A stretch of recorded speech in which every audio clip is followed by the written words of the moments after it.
As the 21st century progressed, the movie industry seemed to be taken over by the superhero genre. Every summer seemed to become inundated with the latest superhero offerings.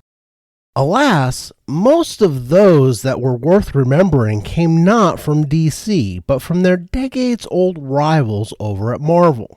DC's inconsistent history at the box office took a rather bleak turn for the worse, largely. Where past eras seemed to have an abundance of successes to offset the flops, the successes of the cinematic universe era were limited, at least in theaters. Early on in this era, DC found great success on television as they collaborated with CW in order to create a shared television universe that had fans enthused in the early years of the shows that made up what would become known as the Arrowverse. Sadly, that early success would be fleeting, eventually being squandered and leading to ignominy, contributing to Warner Brothers and their partners Paramount practically giving away CW in exchange for paying off CW's debt. By the end, CW never had a profitable year, despite several memorable and fan-favorite shows that had gone on to streaming success elsewhere. It all began on the CW in the fall of 2012 with the premiere of Arrow, starring Stephen Amell as Oliver Queen, the son of billionaire couple Robert and Moira Queen.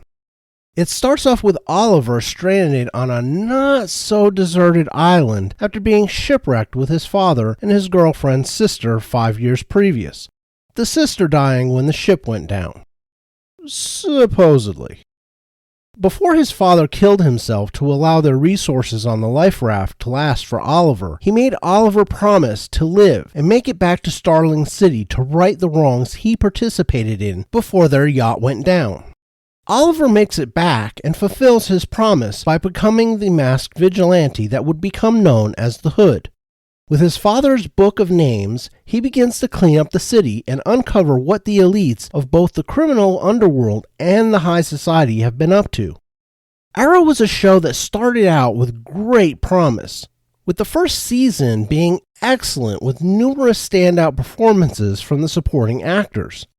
Alas, as the series went on, more and more of the backstory of the show, specifically Oliver's time spent on the island, was retconned, turning his 5 years spent alone on a deserted island to multiple instances of him leaving the island for extended periods and multiple instances of people coming to the island.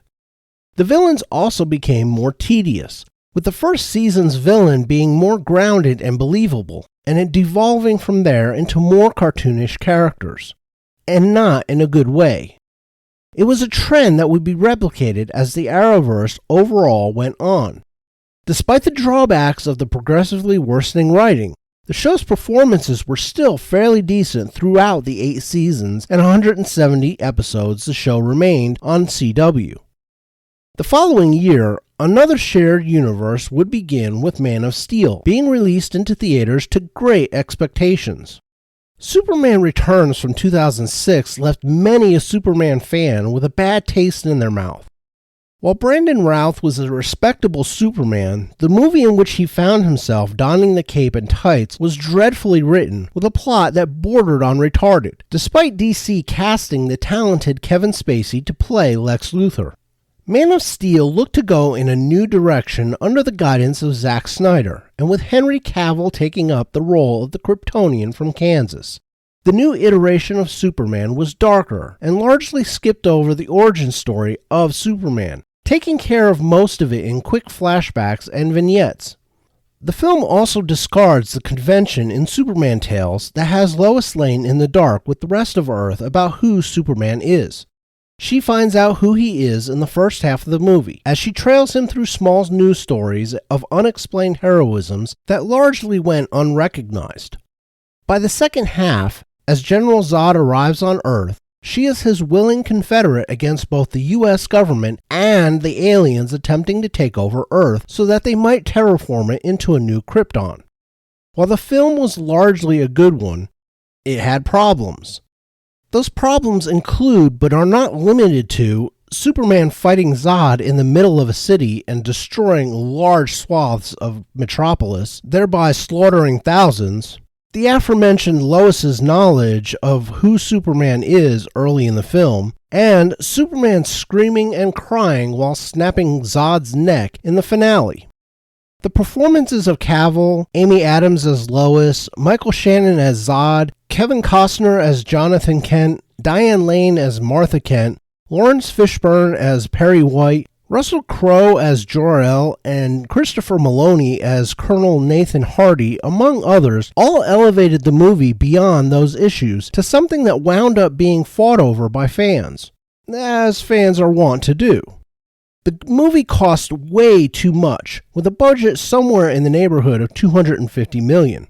Given it only wound up bringing in $668 million, it would wind up being a financial flop. But not so big a flop that Warner Brothers could just abandon their idea of having their own cinematic universe. After all, what's losing in excess of $80 million or more when you have to rip off your decades-old competition's idea and create a cinematic universe to rival what was becoming Marvel's MCU? So it would be full steam ahead. Back on CW, DC was setting up a spin-off of Arrow by introducing Barry Allen in Arrow as a backdoor pilot. The response was good enough that The Flash was greenlit and premiered on CW in 2014. Like Arrow, the first season of The Flash showed great promise despite race-swapping a few of the characters and hints of ideology creeping into the writing. It was not so intrusive that the show was not entertaining. Grant Gustin showed himself to be a decent Flash, and the CGI for the show was largely tolerable given the budgets CW shows worked with. The writing carried any lapses from that quarter in Season 1. Performances by supporting cast members Danielle Panabaker as Caitlin Snow, Carlos Valdez as Cisco Ramon, and especially Tom Cavanaugh as Harrison Wells and Jesse L. Martin as Joe West helped keep engagement with the characters through any rough patches in scripts or CGI. Similar to Arrow, however, as the seasons went on, the writing got progressively more ridiculous.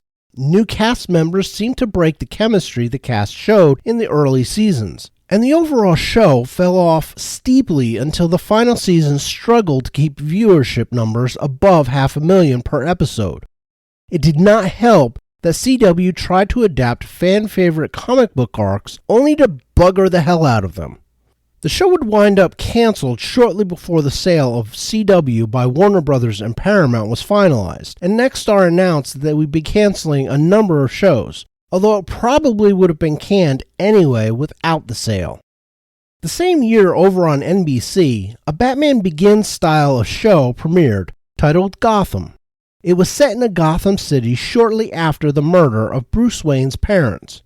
With its realistic style, Gotham played out like a crime drama starring characters from DC Comics, along with several created just for the series. The cast for the show wound up being stellar, with Ben McKenzie in the lead role as Detective James Gordon, and being supported by the likes of Donald Logue, Michael Chiklis, Sean Pertwee, James Frain, Robin Lord Taylor, John Doman, Marina Baccarin, Jada Pinkett Smith, and Alexander Siddig. It was a more grounded, gritty show that would have fit right in with Christopher Nolan's style and take on Batman, and the popularity of those movies seemed to rub off on Gotham as it ran for 5 seasons and 100 episodes. It was the world of Batman done like it had never before been seen on television, and possibly more gritty and lived in than the Nolan trilogy of films managed, since Gotham was given a look that made it a character in the show. Something not seen since Batman Returns in 1992, when Tim Burton was still at the helm of the character. Compared to its sister shows over on CW, it was leagues better. Also in 2014, NBC came up with a more comics-accurate series for the character Constantine. Starring Matt Ryan as the titular demon hunter and scoundrel, it was a series that wound up being at the wrong home, or at least a home that would not tolerate a show that was still managing to bring in around 3 million viewers a week, something that was on par with peak Arrowverse shows and exceeding them in their waning days.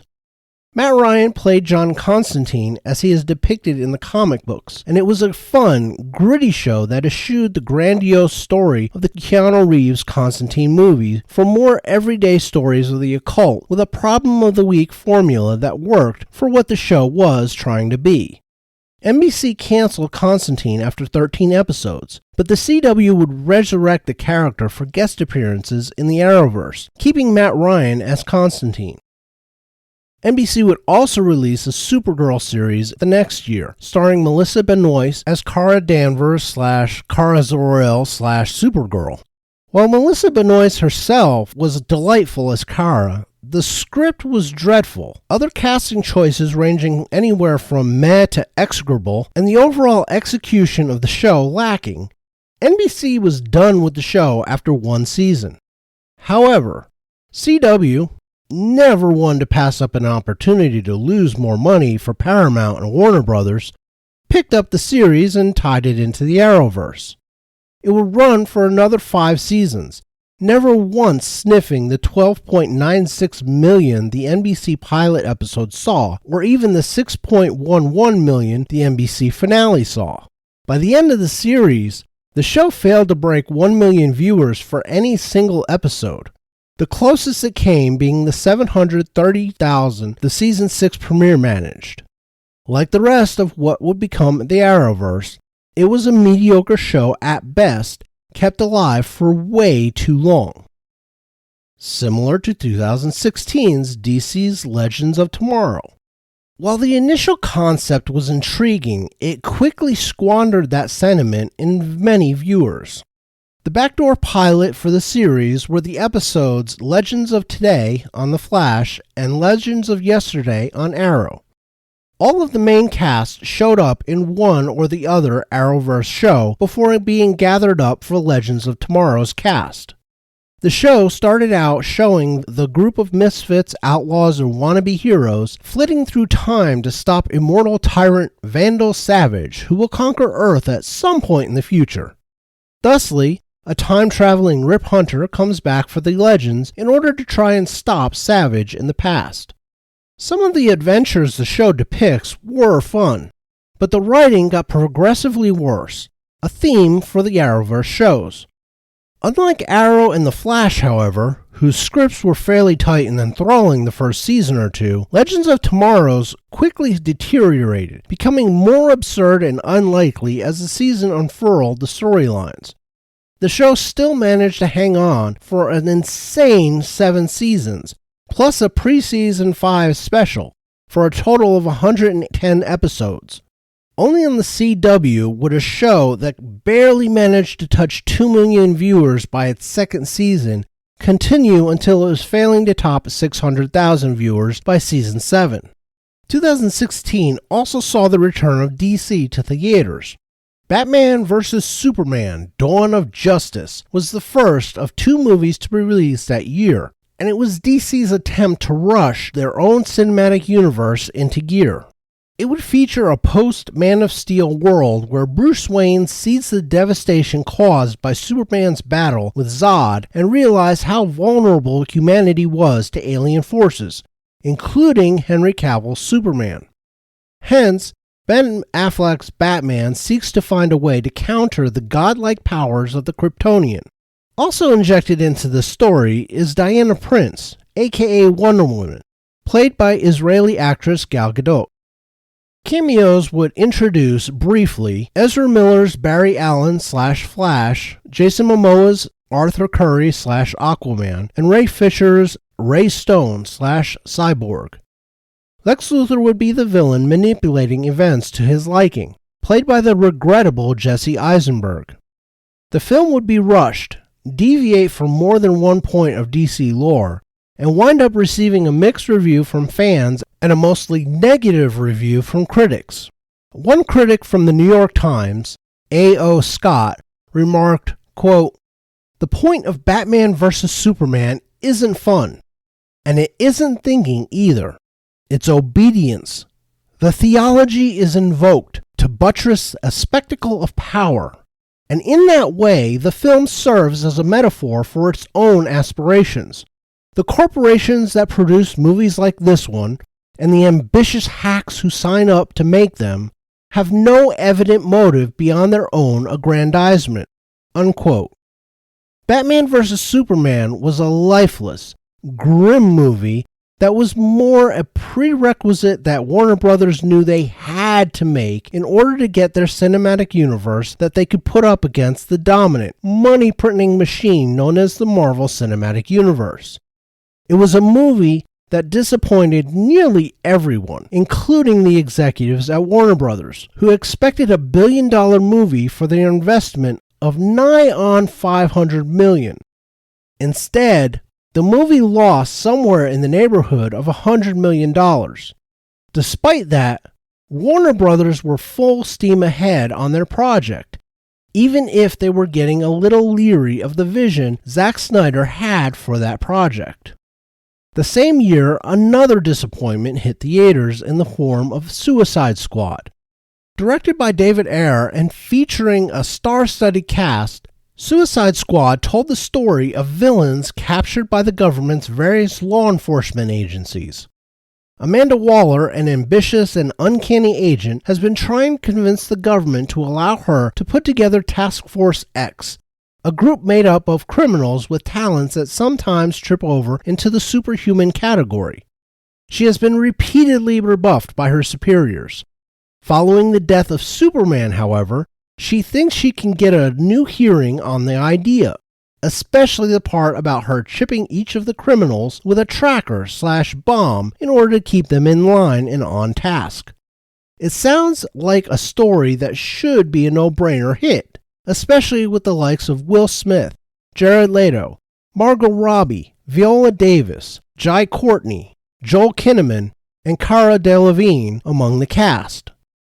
Alas, Warner Brothers and DC wound up panicking following Batman vs. Superman and took Suicide Squad out of David Ayer's hands, producing 2 cuts of the movie to test with audiences before release, one being Ayer's more dark version and the studio's lighter, funnier version. In the end, both versions tested similarly, and they decided to produce a compromise version, using some reshoots to flesh it out and make everything sync up. The studio only managed to complete this process less than 2 months before its premiere date in August. Costing around $175 million, Suicide Squad only brought in a shade under $750 million. Still making a profit, unlike Batman vs. Superman, but coming away with fans and critics both unhappy with the final result of the movie as they saw it. Among the most criticized aspects of the film was the direction David Ayer went with his design of Jared Leto's Joker, a tattooed, gold spray paint-haired, grill-mouthed caricature of the clown prince of crime. Leto's take on the Joker went over like a lead balloon. It did not help that a good chunk of Leto's scenes wound up on the editing room floor, leading to more than one call for an Ayer cut of the movie to be released, including some of the people involved with the film. David Ayer was quoted as saying, with regards to the film, quote, "Hollywood, I tell people, is like watching someone you love get f***ed by someone you hate. The big one is Suicide Squad. That shit broke me. That handed me my ass." Unquote. Suicide Squad would become a symptom of the creative disease running rampant at Warner Brothers at the time, especially with regards to their DC projects. 2017 would also see 2 films hit theaters from DC as they tried to rush the process of creating what would become the DC Extended Universe. First up in May 2017 was Patty Jenkins' Wonder Woman, starring Gal Gadot and Chris Pine. Gadot's Diana is shown living on Themyscira with the rest of the Amazons, both as a child and as an adult. Adult Diana sees a plane crash into the waters off of Themyscira and saves Chris Pine's Steve Trevor. Unfortunately, Trevor has brought the Germans with him. They invade the island in an attempt to get Trevor back, but the Amazons attack them on the beach, winning but with casualties, one of which is Diana's aunt, Antiope. Diana lobbies her mother, Queen Hippolyta, for permission to leave with Trevor and attempt to find and defeat Ares, god of war, who she assumes is behind the war Trevor informs them of, World War I. Being denied permission, Diana steals some Amazonian treasures she will need to defeat Ares and leaves with Trevor, getting her mother's blessing when she is caught getting ready to board the boat. She is also informed that she will never be allowed to return to Themyscira. With this opening, Wonder Woman sucked in audiences and kept them enthralled for most of the movie. Occasional scenes here or there had some shaky writing, but overall Wonder Woman had a great story, production design, character arcs, acting, writing, CGI, and practical effects, and an overall feel to the movie that showed there was none of the studio interference of the type that Suicide Squad received. It wound up being a smash hit that immediately earned a greenlit sequel.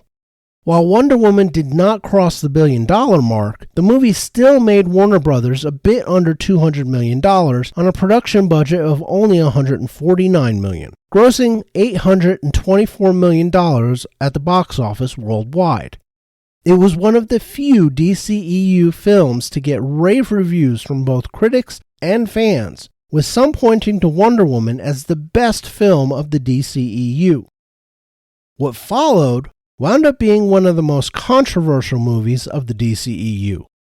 In late 2017, Justice League premiered to a great anticipation, built up in part due to Wonder Woman's success. Alas, Justice League was beset by tragic problems and problems of a more Hollywood nature. The Hollywood problems were the result of Batman vs. Superman not performing to expectations, or at least studio expectations. You see, Warner Brothers and DC were getting increasingly jealous of the success of DC's rivals from all the way back in the golden age of comics. Marvel and DC have been competing and stealing from each other since before the Second World War. So to see Marvel raking in oodles of cash at the box office did not sit well with DC. To make matters worse, we are talking about the era of corporatized Hollywood. This means that even more than DC being upset about the situation, you had Warner Brothers and their ownership upset that Disney had supplanted them as kings of the box office. Not too long before, Warner Brothers were kings of the box office, with both Lord of the Rings and Harry Potter franchises making bank for Warner. This set of circumstances, therefore, had ownership of DC wanting billion-dollar movies for DC, and they wanted them yesterday. Justice League was supposed to be that for them, which is why Zack Snyder got a massive budget for the movie. Into that pressure cooker was added tragedy in the form of Zack Snyder's daughter dying by her own hand as post-production was ramping up. Warner Brothers, not happy with the results of the dark, dour style of the Snyderverse, took the opportunity of Snyder stepping away from the production to attend to his family devastation to bring in Marvel's Joss Whedon to bring a more upbeat, jokey feel to the Justice League through reshoots and editing. This led to a disjointed movie that wound up taking what was originally supposed to be 2 movies, but was crammed into one, and making a complete box office disaster. With a budget of roughly $300 million, Justice League could barely top $660 million, despite the excellent cast, mostly, and a fan base yearning for a good Justice League movie. Almost before the movie was released, fans of the DCEU were already clamoring for DC to allow Zack Snyder to be put in charge of coming up with a director's cut that would more accurately reflect the movie that he would have finished had his family situation not precluded him from completing his work. For years, Warner and DC railed at fans and lied about not having kept the footage to be able to do that.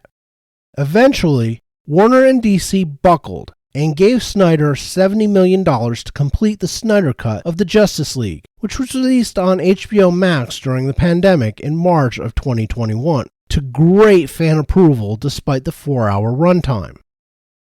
The same year, NBC put together one of the dumbest DC shows ever. Called Powerless, It lasted 12 episodes before being canceled.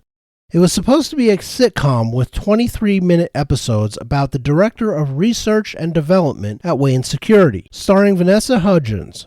Set in Charm City, the subsidiary of Wayne Enterprises would focus on products designed to help ordinary people avoid being collateral damage in a world of superheroes and supervillains fighting in urban centers. While critics seemed to think the premise had promise, they also lamented its execution.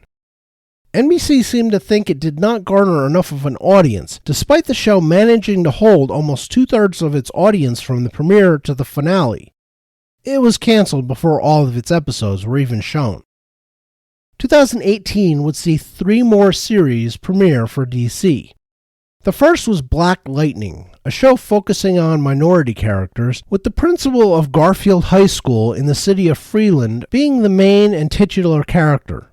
Jefferson Pierce, aka Black Lightning, was a superhero in the past, but retired when his vigilantism negatively affected his family. He is drawn back into that role when members of a gang kidnap his daughters. From there, the show goes in predictable directions, with the daughters also becoming superheroes and joining their father in fighting crime in Freeland. The show somehow lasted 4 seasons on CW, with ratings that fell below 1 million early in the second season, and never hitting 1 million again after the 9th episode of that season. By season 4, Black Lightning was doing Batwoman numbers, hitting the low 300,000s. Like other Arrowverse-related characters, those from Black Lightning also would appear in crossover events with Arrow, The Flash, and other Arrowverse shows. It was a show that was beloved by critics, most likely because, as one critic put it, quote, "The show made the political personal," unquote. Alas, no season got higher than 53% on Rotten Tomatoes with the fans, and that was season 1. Black Lightning, like other Arrowverse shows, suffered from writing that made you wonder how the writers ever convinced a network that they could actually write. Next up would be Krypton, a prequel show to Superman that would tell the story of Kal-El's grandfather, Seg-El, and his fight to redeem the family's place on Krypton after the House of El fell into disgrace. The show aired on Sci-Fi and started out with promise that was quickly dashed with silly writing and some performances that were less than stellar. Verging on boring, the show ground on for 2 seasons and 20 episodes before NBC Universal finally pulled the plug on the series. Given it was on Sci-Fi, which has a lower base viewership, that tells you something. The last series to premiere for DC in 2018 was Titans. Based on the Teen Titans, the show aired on DC's subscription service at the time, DC Universe. It would eventually be folded into HBO Max for seasons 3 and 4, its last. It ran for 49 episodes over those 4 seasons, and featured such DC staple heroes as Dick Grayson / Robin / Nightwing, Coriander / Corey Anders / Starfire, Rachel Roth / Raven, Gar Logan / Beast Boy, and Donna Troy / Wonder Girl. It was styled as a teen drama with all that implies. Titans was also what became known as Arrowverse adjacent, meaning it was made canon to the Arrowverse either retroactively or through appearances by characters of the show in crossover events. In the case of Titans, it was established in the Arrowverse crossover event, Crisis on Infinite Earths, that Titans existed in the Earth 9 universe in a montage of universes. The series, mainly due to themes featured in the show, maintained high ratings with critics, even getting 100% for season 3. Fans were a little less fulsome with their adoration, but it did remain fairly popular with what few fans decided to leave reviews for the show on the site. Viewership numbers are a mystery, because streamers don't disclose those numbers with anything resembling accuracy. They did get criticized for excessive amounts of violence featured in the show. Despite that, the show remained fairly well liked through its season 4 run. Also in 2018, DC released what would be the biggest box office hit of the entire DCEU, Aquaman, which is baffling. Aquaman was a brainless CGI fest with little to recommend it. However, if you're not looking for more than a shoot 'em up, blow 'em up dumb action movie, this does the trick. The only attracting features of the movie are Jason Momoa shirtless and Amber Heard, pre-Johnny Depp trial debacle, in a skin-tight bodysuit. The fact that the movie was released out of the order it should have been for any studio working to a smart, logical plan for a cinematic universe seemed to escape Warner Brothers and DC. Both critics and fans were lukewarm on their praise for the film, feeling like it was mildly entertaining but largely brainless fluff. How it wound up being the biggest box office hit for DC in the entire DC Extended Universe era, $1.15 billion on a roughly $200 million budget, is both baffling and mildly hilarious. 2019 would be a much better year for both sides of DC Studios. In April, Shazam was released to modest success on an equally modest budget. Only costing $100 million, the sophomoric superhero flick scraped in over $367 million. Shazam was firmly aimed at a younger audience and starred Asher Angel as a younger Billy Batson who discovers the lair of the Wizard, played by Djimon Hounsou. The Wizard gives Billy powers that transform him into an adult version, Shazam, played by Zachary Levi. With Mark Strong playing the villain Dr. Thaddeus Sivana, and writing that managed to be funny and interesting and character-driven while still having a fairly heavy reliance on CGI, earned the movie a fair amount of praise. While Zachary Levi was not spectacular as the hero, there was enough there to make the film watchable and earn enough for Warner Brothers to greenlight a sequel. It did, after all, make a fair amount of money for its budget. Later that year, DC wound up being embarrassed when a film debuted that they largely ignored to the point of letting most of the profits for the movie go, because they were sure it would bomb. As an indication of that, they only gave director Todd Phillips a bit over $50 million to produce Joker, starring Joaquin Phoenix. A character study about a man's descent into madness, Joker would go on to be the box office sensation of 2019, earning Joaquin Phoenix a Best Actor Oscar and Hilda Gudnadottir a Best Original Score Oscar, along with 9 other nominations for Academy Awards. It was a gritty, dark movie set in early 1980s New York City, Gotham City. Arthur Fleck is a professional clown and wannabe comic who suffers from a neurological condition that makes him socially awkward due to uncontrollable outbursts. Several incidents wound up tipping Fleck over the edge and into a spiral that ends with him shooting a late-night comedy talk show host in the head on air. He is arrested and riots erupt throughout Gotham City, which also leads to Bruce Wayne's parents being murdered. It ends with him in Arkham State Hospital, where it is implied that he killed his therapist before running away from the orderlies, leaving behind bloody footprints. Due to the dark nature of the film, the news and entertainment media stirred up worries that there would be violence at showings of the film at theaters, none of which materialized. DC, seeing the success of the movie, of course, immediately greenlit a sequel. And this time, they would not let so much of the profits slip through their grubby little hands.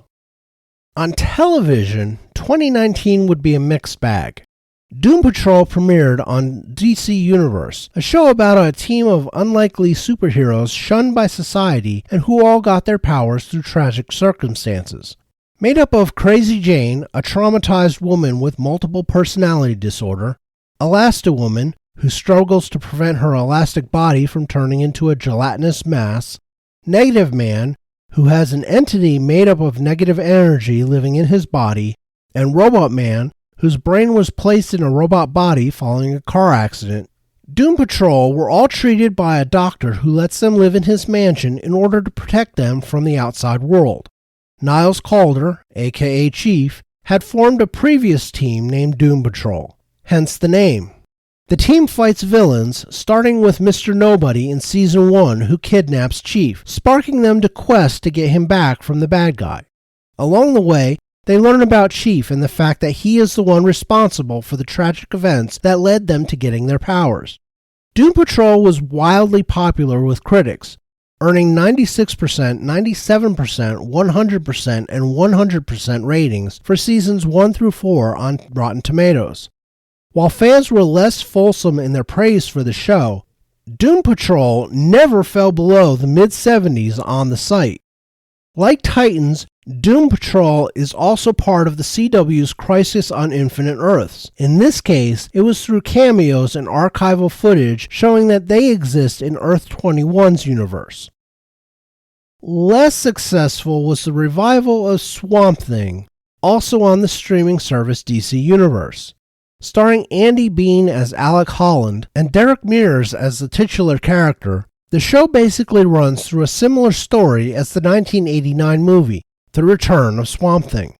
The show also guest-starred Adrienne Barbeau, co-star of the 1982 film Swamp Thing. The show ran for 10 episodes and a single season before being canned.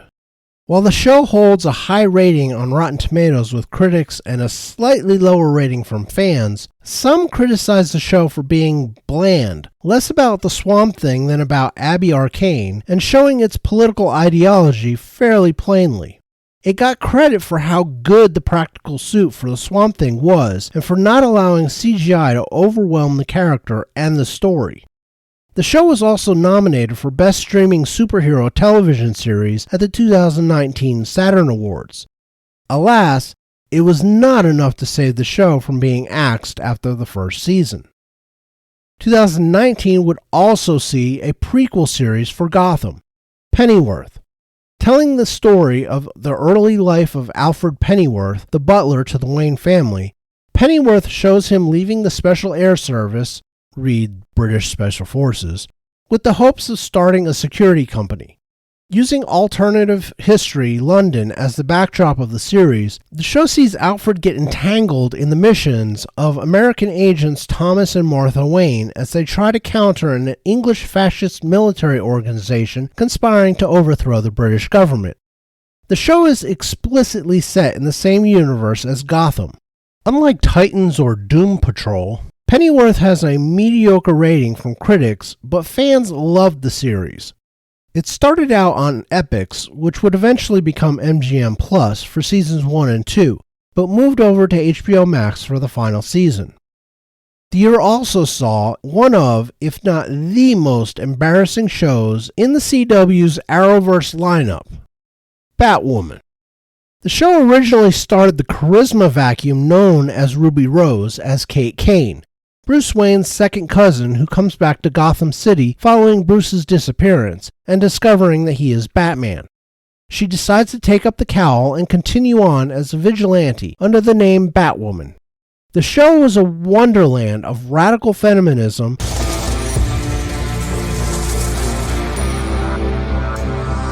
I need you to fix his suit. The suit is literal perfection. It will be. When it fits a woman. and various other flavors of intersectional ideology that only occasionally remembered they were supposed to be entertaining the viewers. The pilot only brought in 1.86 million viewers with a demo of 0.47. That plummeted to 739,000 and a 0.21 demo in the finale. And things only got worse. For season 2, Ruby Rose left the show. Now, the logical thing to do would be to cancel, right? Oh, no. There were YouTubers' livelihoods to consider, since the hate watchers making bank off the show made up a large portion of the Scrapfest's ratings. So CW did the modern-day Hollywood thing and recast. With a black actress, possessing a less impressive filmography. Then again, Ruby Rose had not exactly been knocking over the box office or thrilling television audiences when she was cast.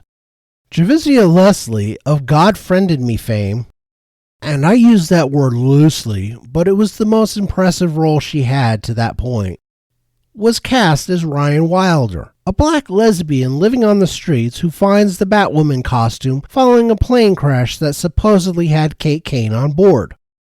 I say supposedly because the CW wound up resurrecting Kate Kane for the sole purpose of destroying her character in Season 2. Played by somebody not Ruby Rose, of course, because by then, Ruby Rose and the production were at war in the press. And the courts. Wilder was a character who was, well, promiscuous would be the kindest word to use, given she wound up in bed with random people at the drop of a hat.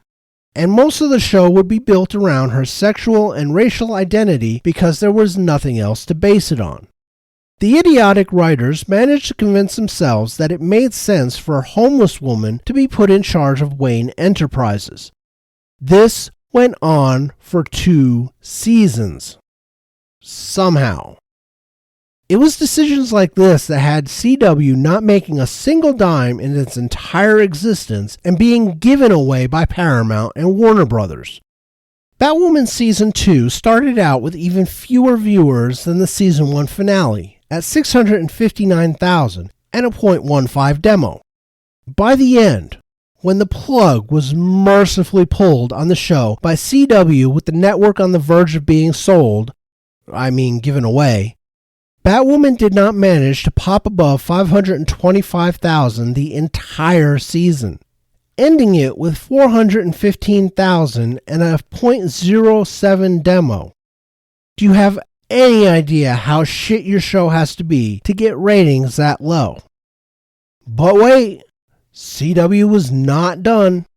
Before that, 2019 was rounded out with a racist reimagining of what would happen in the Watchmen universe after the final scene of the movie/comic. Set in Oklahoma of all places, 34 years after the events of the comic book series, the show starts off with a racist organization known as the 7th Cavalry. That's Cavalry with a K, in case you were too stupid to miss the connotations they were laying down. Attacking homes of 40 police officers from the Tulsa PD. The only survivors that had the backbone to remain on the force were the chief of police and Detective Angela Abar, the supposed hero of the show. Laws were passed making it illegal for police to disclose their occupations, and they had to protect their identities while on the job by wearing masks, paving the way for costumed police officers.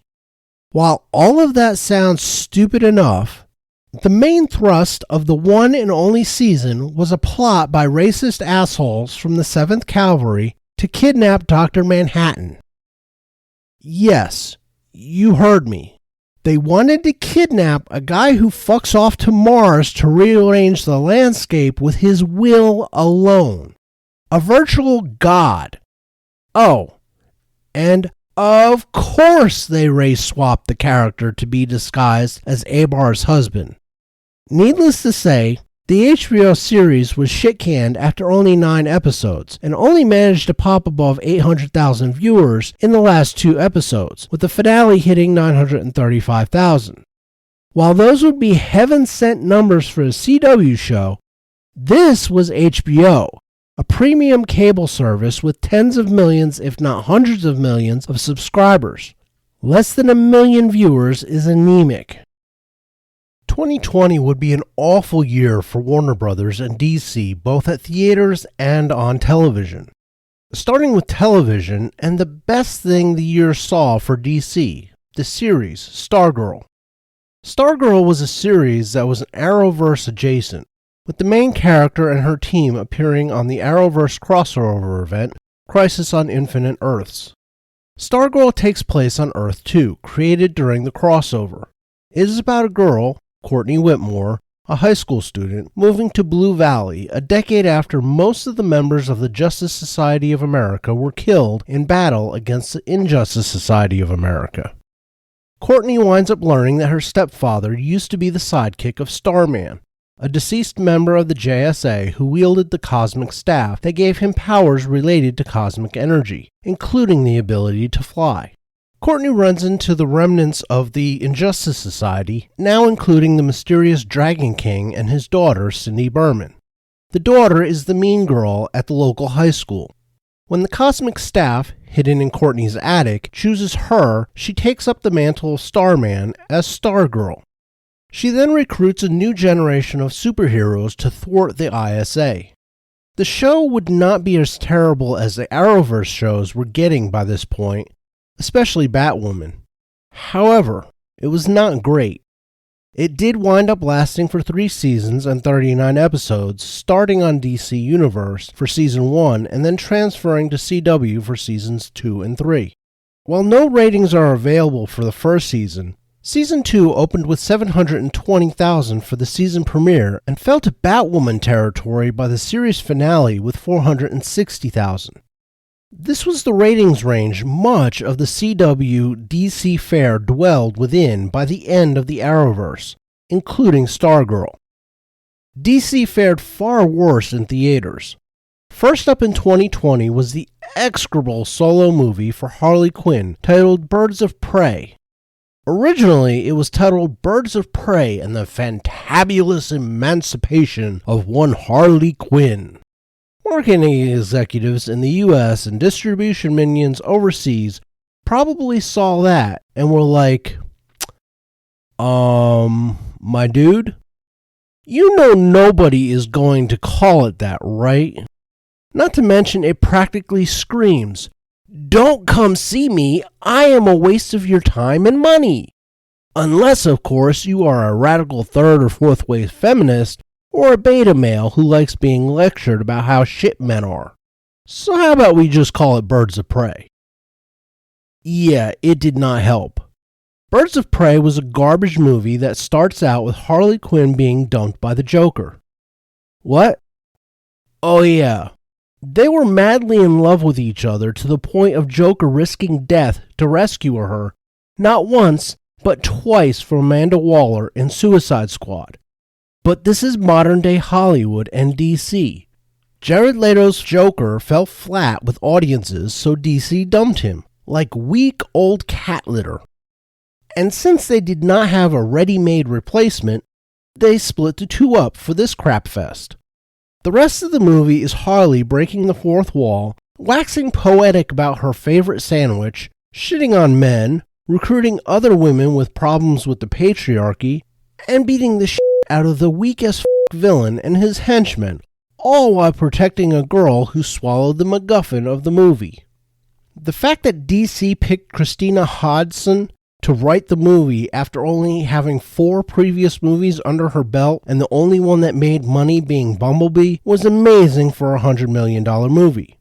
That they picked Kathleen Yan, a woman with mostly short films and 1 Chinese feature-length movie in her filmography, to direct is merely modern-day Hollywood. Needless to say, Birds of Prey flopped fairly hard, barely scraping $200 million at the box office, despite a cast that was largely decent to excellent, with excellent being Ewan McGregor as the seriously villain. This was a movie that would have succeeded had DC picked a writer with more experience and who is not bound and determined to turn it into a polemic against the very audience demographic they should have been looking to attract, namely boys and men. You know, the customer base of comic books. Alas, 2020 was well and truly into the death of the superhero genre.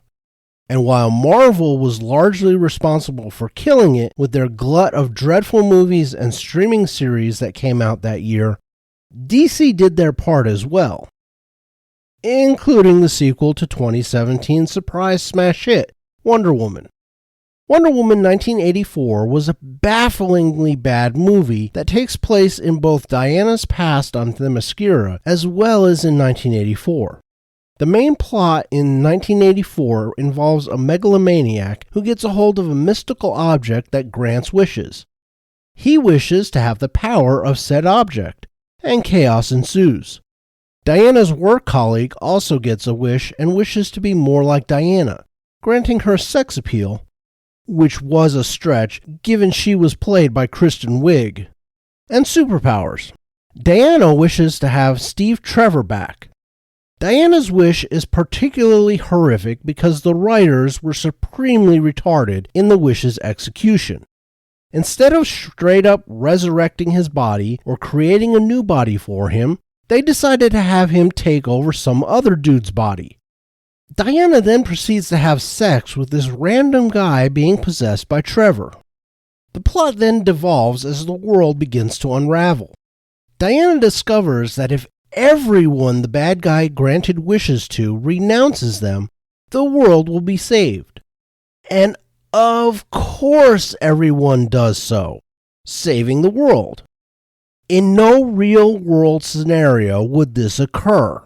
There would be, at the very least, one selfish who decided to keep what he or she wished for, thereby dooming the planet. The writing for Wonder Woman 1984 was filled with such holes in storytelling, logic, plot, and human nature. It was a mess, probably because Patty Jenkins was given a much freer rein than she had for the first film. Given her sparse filmography before and after Wonder Woman, that was probably the better direction to go. The film bombed at the box office, but was lucky in that the excuse of the pandemic was quite ready and available to grab at when critics slammed the movie. It was also one of the first movies to premiere both at theaters and on streaming on the same day, with many studios choosing to do this from the middle of March 2020 onward due to the closure of many theaters across the country and around the world for the lockdowns. Even months after the lockdowns began in early 2020, many states remained under tight controls by governors, including keeping businesses like theaters closed. This added to the lower box office of Wonder Woman 1984. Though Warner Brothers claimed a bump in streaming viewership on HBO Max, triple that of a normal day, and an increase in subscribers of 23% due to people wanting to watch the movie. Despite this, all critics on Rotten Tomatoes have the movie at 58%, and all audiences have it at 39%. Though Wonder Woman 1984 does get a huge bump when only viewing top critics, 71%, and verified audience, 73%. 2021 was a light year for DC, almost exclusively due to the pandemic and shutdowns. The Suicide Squad, a sequel/soft reboot of the Suicide Squad mini-franchise within the DCEU, premiered with simultaneous release on streaming. Directed by James Gunn and bringing back a few of the main characters from the first Suicide Squad movie, the film opens with the near-complete annihilation of the cast from the first movie, along with some replacement characters, excluding Harley Quinn and Rick Flag. Flag's team is used as a diversion as they are mostly wiped out by the army of the island nation of Corto Maltese.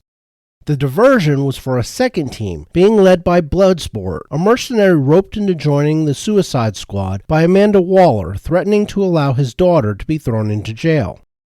Along with Bloodsport, the team is made up of Peacemaker, a jingoistic killer bent on achieving peace at any cost, King Shark, a less than intellectual though near invulnerable shark-human hybrid who likes to eat humans, Polka Dot Man, a man afflicted with an interdimensional virus he was exposed to by his mother, thereby leaving him with serious mommy issues and the need to vent the energy the virus causes to build up in him, and Ratcatcher 2, a borderline narcoleptic whose father invented a device that allows her to control rats.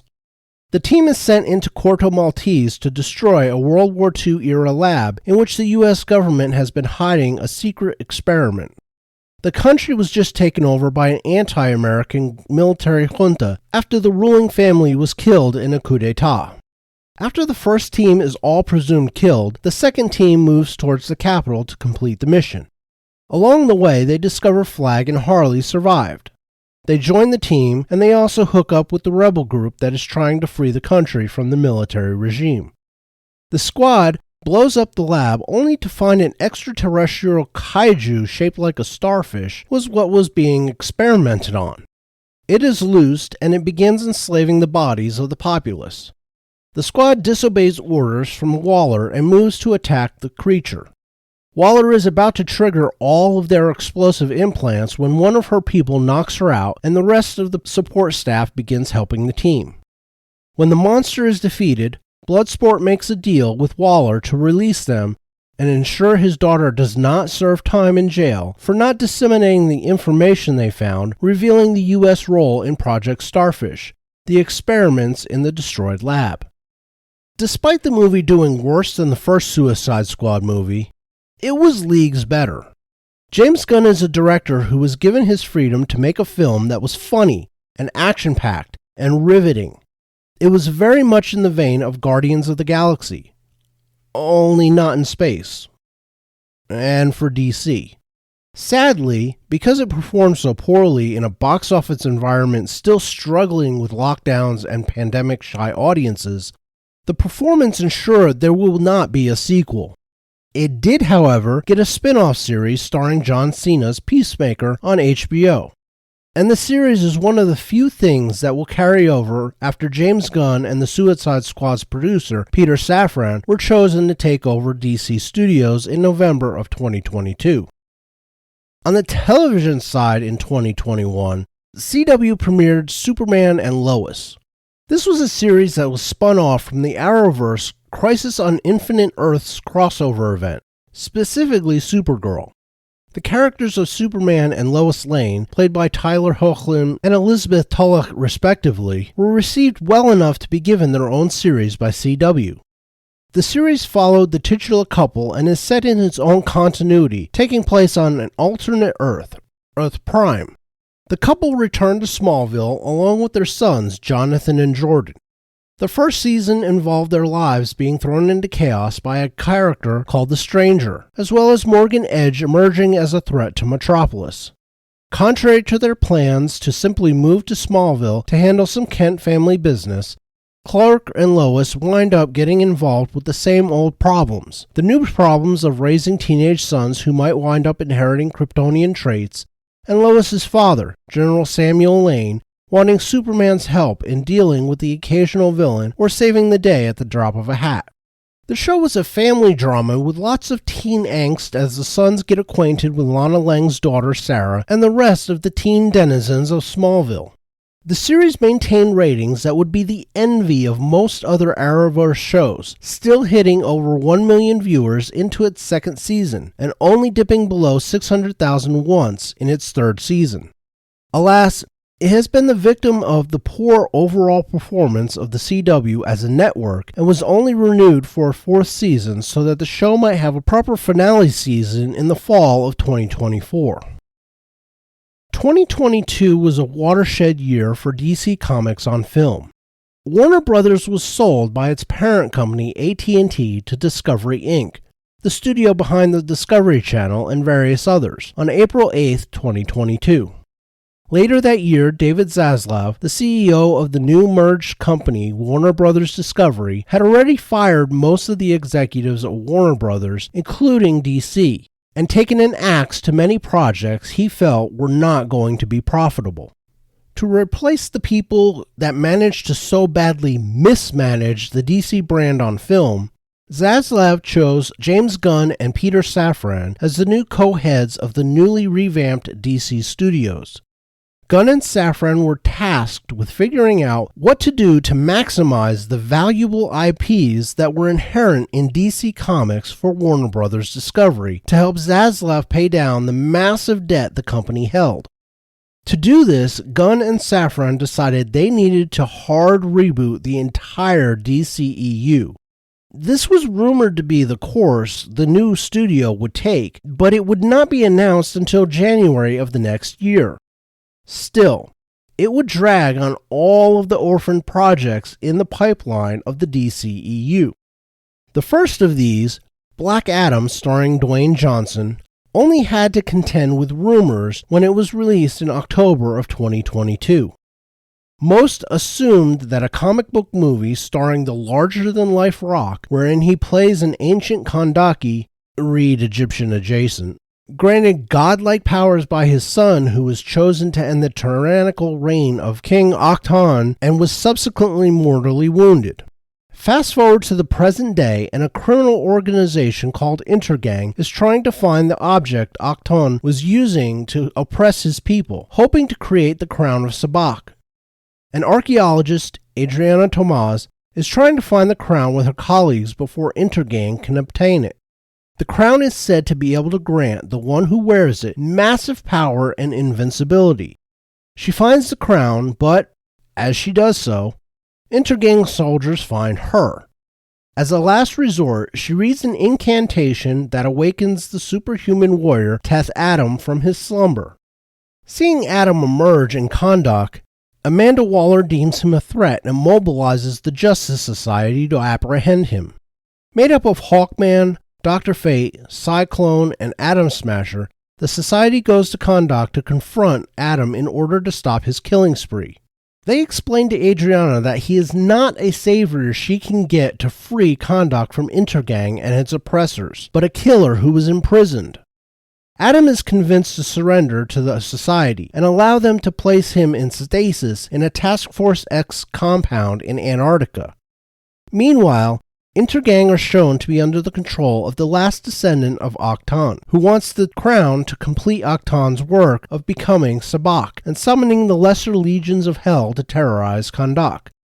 The Justice Society tries to stop him but fails. Dr. Fate uses his powers to release Adam before he is killed by Sabak.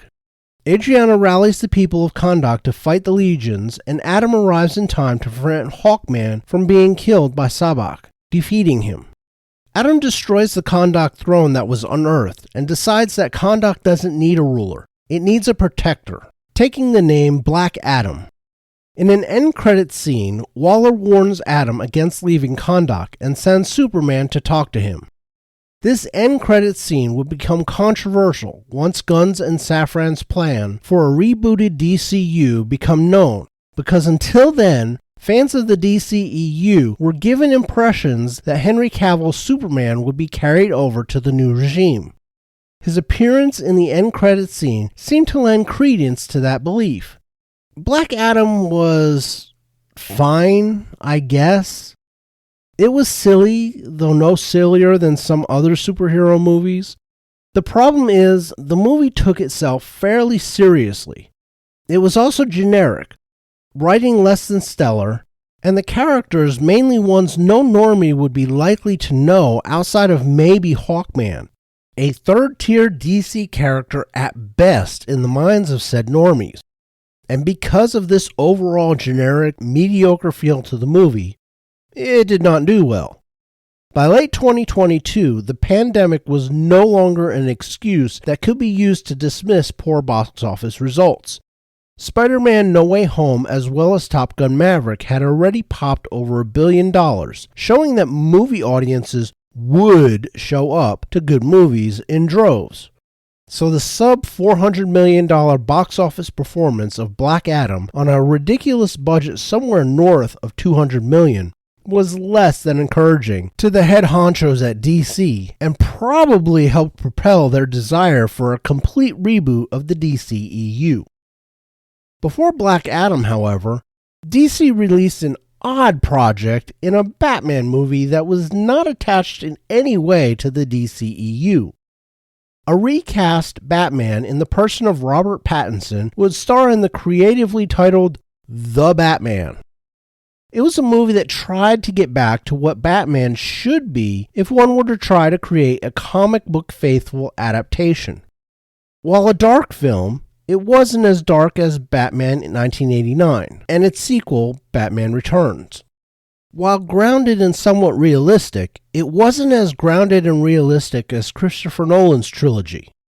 It was an odd project, released at an odd moment in DCEU history where people were assuming that any recast Batman would belong to the DCEU once Ben Affleck had left the role. The movie would follow a Gotham stricken by a serial killer targeting the elite of Gotham, a serial killer who liked to taunt the police and Batman by leaving riddles. Batman worked with the police to solve the crimes, being led on a journey through Gotham's corrupt history, a history that intimately involved his own family, especially his father. Like many a DC movie before it, the Batman had issues. The writing was good, but had issues. Robert Pattinson's Batman was good, but had issues. The cast of characters were generally good, but had issues. The cinematography was good, but had issues. Are you sensing the theme? Despite the issues, the film did well, though not nearly as well as DC studio heads were wanting it to do. $772 million was not enough for a studio still suffering from MCU envy, despite the MCU being in full-on MCU mode by the point. And even though the film was nominated for 3 Academy Awards, all in technical categories, it was still a toss-up as to whether it would get a sequel. Eventually, the sequel was greenlit and is set for a release in 2025, but it was firmly set outside of the known mainline universe of the DCU. This means that DC now had 3 film universes between the Batman universe, the Joker universe, and the mainline DCU universe. Something that is sure to not completely confuse the shit out of normies who make up the bulk of movie audiences. 2022 on television for DC was represented in the form of 2 of the worst shows in DC history, if not all time. The first being Naomi. Naomi was about a teenager, Naomi McDuffie, who was a comic book loving dork who also hosted a Superman fan website. And by dork, I mean everyone in town knew her name and yelled good morning happily to her daily as she skateboarded to school. When a supernatural event happens in her small Oregon town, she thinks Superman might be the one who stopped it. But Superman is not real, everyone tells her, despite her knowing the name Superman and hosting a fan site about him. As she investigates, she winds up discovering that she is not some normal small-town American teen. No, she is an alien, just like her idol. What's more, also like her idol, her parents are not her parents, and she has superpowers. If this is sounding retarded, that is because it was. The show was created by the director of Selma. Yes, that Selma. How does directing a biopic about Martin Luther King Jr. qualify you to produce a television series about comic book characters? Oh, it doesn't. And the fact that the character chosen to base it on was not overly good, the writing both insipid and perverted, like hinting at a 10-year-old initiating sexual interactions with a grown adult, and the acting execrable, did nothing to help the show's chances to do well. Of course, doing well is relative when it comes to the CW. However, Naomi started out with the lowest premiere ratings ever for a primetime series on the network and cratered from there. The show was put out of our misery after 13 episodes, ending with one of the most ridiculous series finales in recent memory, complete with terrible slow-mo CGI to send the character of Naomi into the dustbin of television. By the end, Naomi was not even pulling Batwoman numbers. But wait, CW was not done shitting all over DC's legacy. Also in 2023, Gotham Knights made its way to our screens, and it would challenge Naomi as one of the worst television shows of all time. It was a story about Bruce Wayne's adopted son. What? Which one? Oh, CW didn't bother using one of the half dozen, give or take, from the comic books. Oh no, they invented one. And when Hollywood takes an IP and decides to go off script in modern day, nothing good usually comes of it. Especially when the new script is being penned by 2 Batwoman writers. No, Turner Hayes was who they came up with. And Gotham Knights was looking so bad, even before anyone had seen a single frame of footage from the shoot, that the video game of the same name being released around the same time made sure to come out and publicly make sure that all and sundry knew they had nothing to do with and were in no way connected to the CW show titled Gotham Knights. Now, the Gotham Knights video game wound up being itself mediocre at best, so it makes you wonder how bad the show was going to be if developers of the game went out of their way to try to distance themselves from the show. And then we found out. As bad as the writing for Batwoman was, Gotham Knights was next level bad.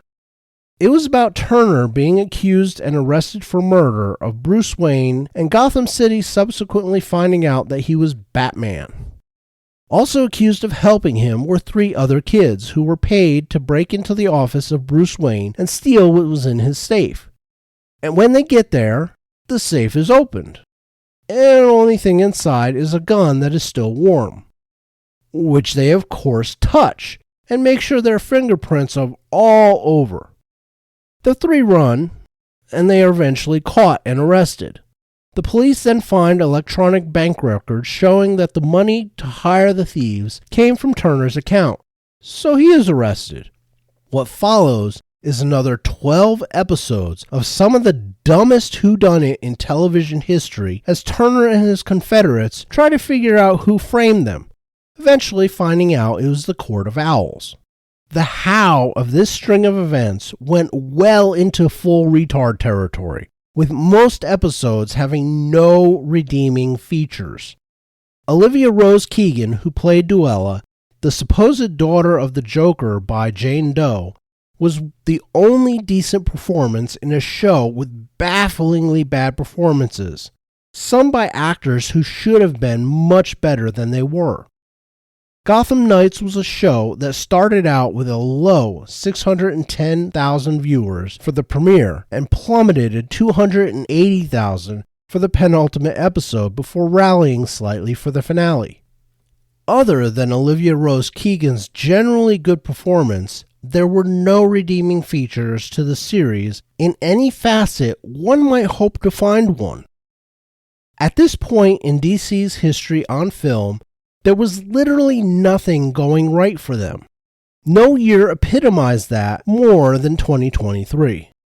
It started with that previously mentioned announcement of the reboot of the DC Universe on film, scrapping the DCEU and creating the DCU.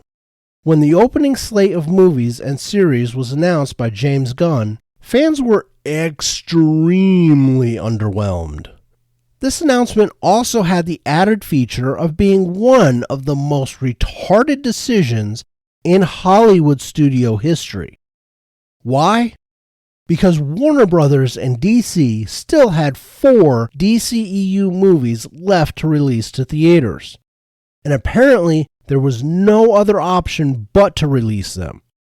Otherwise, they would have done what Warner Brothers Discovery boss David Zaslav did to the 95% completed Batgirl movie and throw them all in the proverbial shredder to take a tax break on them. The first of these orphan movies would be Shazam, Fury of the Gods, also known as Shazam 2. While the first Shazam movie was fine, it was not something I would have given a sequel to, and neither would a sane studio. But then, most studios in Hollywood left sanity behind almost a decade ago. 2019's Shazam only made a modest profit for DC. By modest, I mean somewhere between 50 and 75 million. For the sequel, Warner Brothers and DC would bump the budget up a bit, but not too much. After all, this is not Disney Marvel, where mediocre movies get sequels with $300 million budgets. No, Shazam 2 got around $125 million to play with, and apparently none of that money went to finding good writers or CGI artists, because the movie turned into a deeply moronic CGI crapfest. Gone was the heartfelt characters of the first movie, Gone was the kind of cheesy but sweet writing. Gone was the villain worth getting excited to see fight the good guy. In their place was a retarded story about the daughters of the Titan Atlas, who have decided to use the staff of the wizard, and that is capitalized because the wizard didn't have a proper name, so people knew who the hell they were talking about when they say the wizard, to activate its powers to further their plans. What are their plans? Well, that is the tricky part. They can't agree on that. Hespera, played by Helen Mirren, and Anthea, played by Rachel Zegler, yes, that Rachel Zegler, wanted to use the golden apple from the Tree of Life to restore their realm. On the other hand, Calypso, played by Lucy Liu, wants to plant the apple on Earth to destroy it. And if this is sounding about as interesting as my description of Naomi, that is because it is. Utterly imbecilic, that is. After a bunch of power-losing shenanigans involving the Shazamily, again, utterly imbecilic, they wind up beating Lucy Liu after Billy/Shazam sacrifices himself. And because nothing and no one is ever really gone in Hollywood anymore, the Shazamily goes to the god's realm for his burial. Wonder Woman appears, fixes the wizard's staff that was broken along the way, revives the god's realm, restores Anthea's powers, and resurrects Billy/Shazam. He then uses the staff to give his family back their powers that they lost along the way. The mid-credit scenes were not only ridiculously ambitious given the plans and state of DC, but utterly unimportant. Needless to say, but this mess didn't even hit $140 million at the box office, losing Warner Brothers and DC somewhere in the neighborhood of $125 million. They might have made back the marketing costs for Shazam 2. Next up on the road to financial disaster was The Flash, a movie nobody who pays attention to the fans of comic book movies would ever have greenlit. However, because the actor playing the Flash in the Justice League movie, Ezra Miller, is part of the Alphabet Mafia, and Hollywood was and is all about virtue signaling until the money runs out, they decided he needed a movie of his own. This, despite the fact that the fans hated him in the Justice League, and pointed to the performance of Ezra Miller in particular as the reason for it.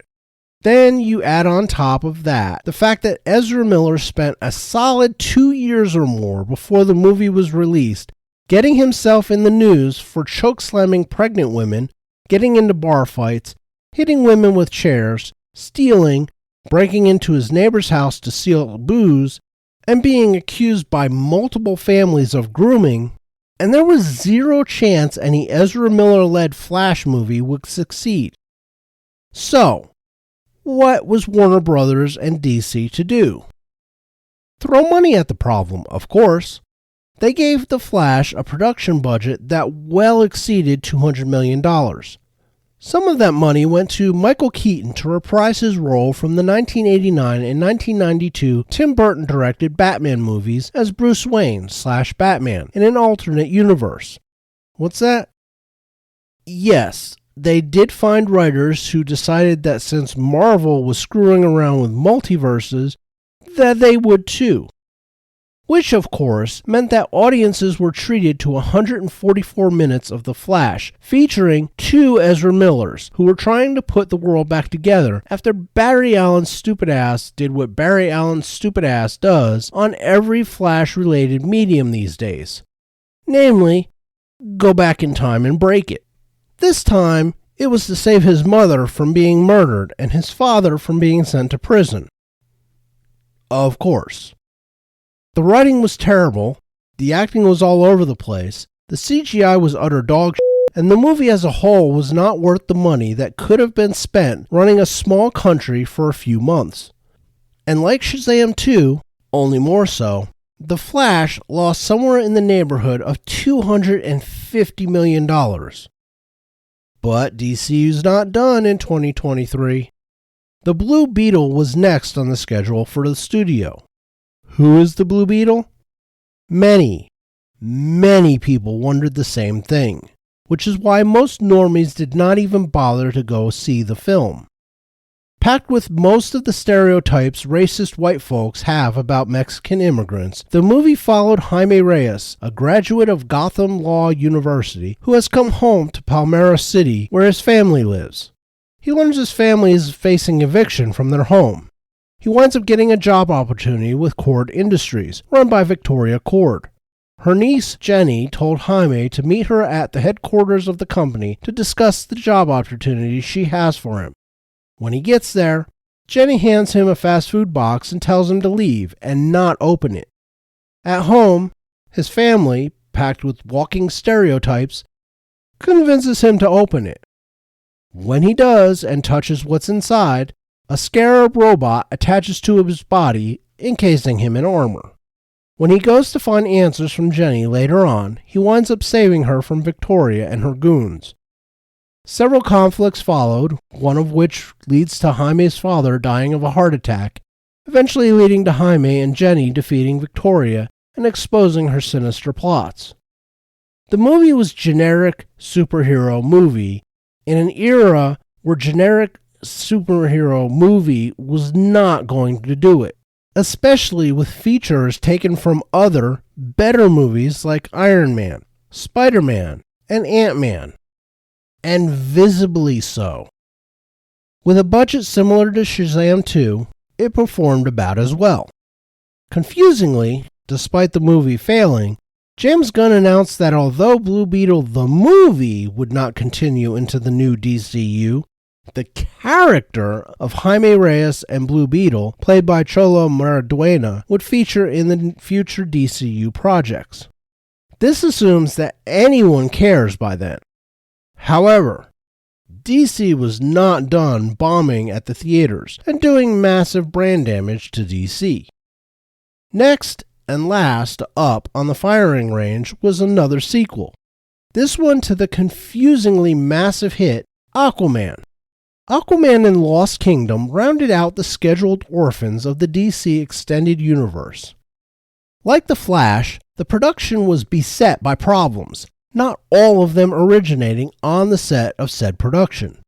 Aside from the fact that nobody was sure why Aquaman was a hit to begin with, or why anyone would want to see a sequel to the CGI fest, the production found itself saddled with an unlikable and untalented leading lady opposite star Jason Momoa. Amber Heard has never been accused of being the most talented actress to ever grace Hollywood. She was cast because she was beautiful and looked smoking hot in a skin-tight bodysuit.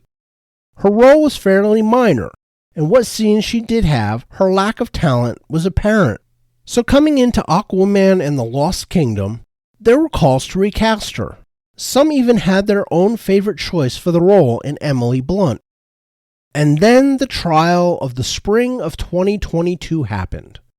What emerged was pure entertainment gold, complete with witness meltdowns, star lawyers, and Johnny Depp being Johnny Depp in a court of law.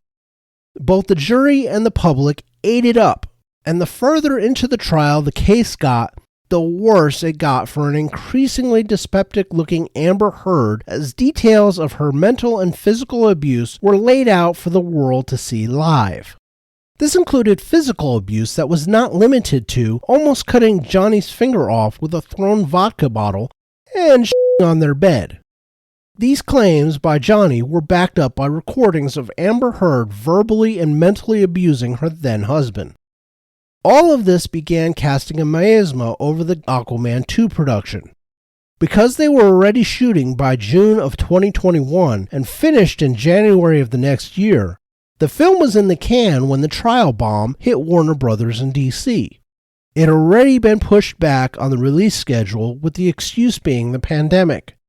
When Warner Brothers tested the film, it was hammered by test audiences. This made the studio push the movie back again to have time to have it recut, and then recut again. Following the merger with Discovery, the movie was pushed back again in order to hopefully spread the cost of marketing of the bloated production. The lead cameo of Ben Affleck as Batman was scrapped, and Michael Keaton was to replace him. Eventually, after all the reshoots and recuts and delays, Aquaman and the Lost Kingdom finally saw the light of day on December 22, 2023, with little to no expectations of success. And there was none to be had. With a budget topping $200 million, the movie would have had to see box office grosses somewhere north of $600 million just to break even, and it didn't even come close. However, despite being one of the worst rated DCEU films and having one of the worst financial losses, it still managed a decent enough audience score despite being a butchered mess of a film that never had a chance. And that was the theme for Warner Brothers and DC in 2023. Because James Gunn and Peter Safran decided to publicly announce they were rebooting the DC film universe and scrapping the DCEU, there was no reason for any fans to get invested in the 4 orphaned films thrown to the wolves over the course of that year. It did not help that all 4 of them were movies nobody was particularly looking forward to seeing made. It did not help that they were uniformly shit. It did not help that the 2 biggest of the 4 were shrouded in scandal and the legal proceedings of major stars in the production. However, the biggest problem was that for decades now, DC has had the most rabid, hardcore, loyal fans of their characters in the comic book genre, and had no idea what to serve them up in theaters. They had a better track record on television, but even there, DC had problems over the last decade or two. The cinematic universe era of DC was one of near abject failure on almost all fronts. A handful of projects could be said to be unequivocally successful. The rest fell on a spectrum of Man of Steel meh to 2023 disaster. And what did the successes have in common? Characters who looked like they did in the comics. Actors, writers, directors who were there to serve the story and not have the story serve them. And a final product that actually could go toe-to-toe with their decades-old rival at Marvel. The fact that the entire DCEU was a rushed, envious scheme to begin with did not help its chances of finding a modicum of success. Never mind topple Disney Marvel's MCU at the box office. And the proof of this is the fact that the most successful of the entire DCEU wound up being a meh CGI extravaganza whose story was thin, acting performances largely lacking, and connection to the rest of the cinematic universe thinner than Amber Heard's defense at trial. Aquaman should not have been the leading financial talking point when speaking of the DCEU. But there he is, sitting atop a $1.15 billion box office run. The television side of things was a little better. Random shows like Gotham and Pennyworth showed the promise of the DC cast of characters available to the studio, and the early seasons of Arrow and The Flash brought that out even more. Alas, it did not have staying power, and those shows were mixed in with and followed by abominations like Powerless, Swamp Thing, Batwoman, Naomi, and the Gotham Knights. And it was an era of DC that saw confusion at almost every turn except where there should have been none, as both critics and audiences tried to tell the studio that they were committing massive brand damage to themselves by continuing with show after dumpster fire movie after train wreck show. None of it seemed to faze either the bosses at DC or their contractors at CW, because they would take someone responsible for helping with one mess and promote them to be in charge of the next. Did things improve once David Zaslav took over with the Discovery merger? Sure, a little. However, canceling 1 or 2 projects does not make up for having several 9-digit loss movies over the span of a few years. That is the sort of record that ends businesses and ruins lives. Will James Gunn and Peter Safran be able to change that record now that they are in charge of DC Studios? Who knows? That, however, is the subject for the next and final video of the series. If you like what I do here, please hit the like button, subscribe to the channel, share the video, and comment down below to help the channel out with the algorithm. It is all appreciated. Until next time.